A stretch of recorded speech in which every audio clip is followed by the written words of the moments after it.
انا لعيب من يعني مش لعيب، انا من صغري بحب الاهلي، فانا اوريدي يعني ما بلاش بشجع الاهلي. لا وانا عندي 6 سنين 5 سنين، لا انا اهلاوي. اصل دلوقتي اللعيبه كلها بتقول لك من صغري لا انا خلي بالك انا الاهلي وعادي والدنيا تمام. هو كله تمام، وزي ما بقول لك في لعيبه بتروح من هنا لهنا، بس انا بقول لك على تفكيري انا.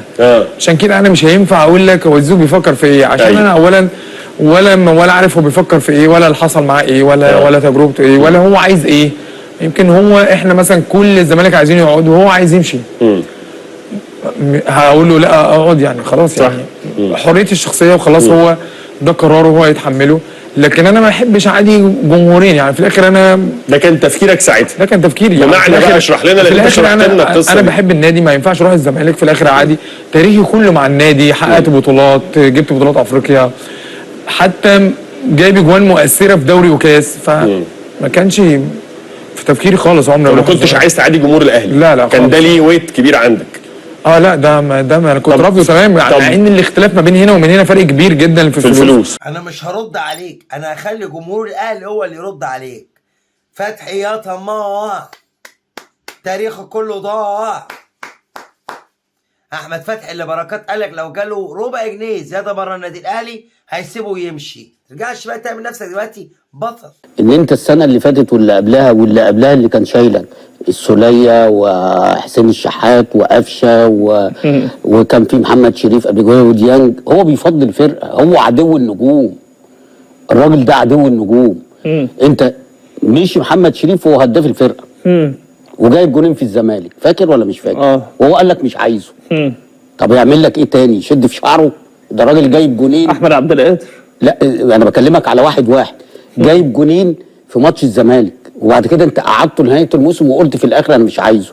ديانج الدبابه اللي هي الديفندر اللي هو المودرن الحديث، اللي هو بيقطع ويسلم ويروح ويشوط على الجون ويجيب اجوان، انت قلت مش عايزه.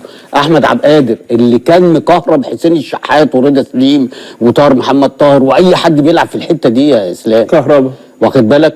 بعد كده جه لا قبل كهربا في طبعا محمد عبد المنعم، ده احتراف محدش يقدر يفتح بقه فيه، واخد بال حضرتك؟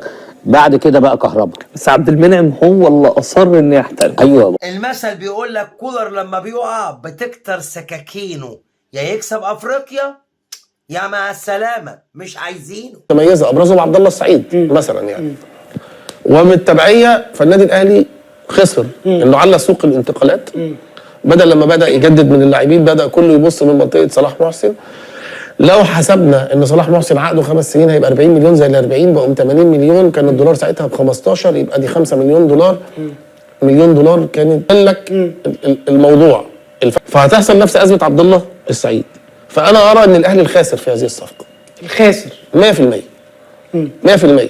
مع اعترافي ده اول راي يقول الكلام ده مع النظر عن زمن انا متعود ان انا بهاجم في بدايه تصريحاتي، لكن على اللونج ران بيطلع كلامي هو المظبوط بفضل الله. محدش يشكك في قدرات اللاعب الفنيه تمام او حتى السلوكيه.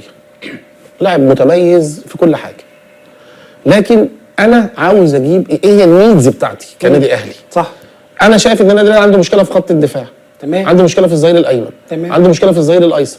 كان من الاولى بيه انه يجيب حاجه من الحاجات دي. كويس. ومين قال لك ان احنا عشان جبنا زيزو مش هنجيب الصفقات دي؟ احنا جبنا زيزو وهنجيب برضو ظهير ايمن ومساك وصانع العاب. معاك فلوس تحضن تبص تكسب كؤوس، معاكش فلوس منحوس.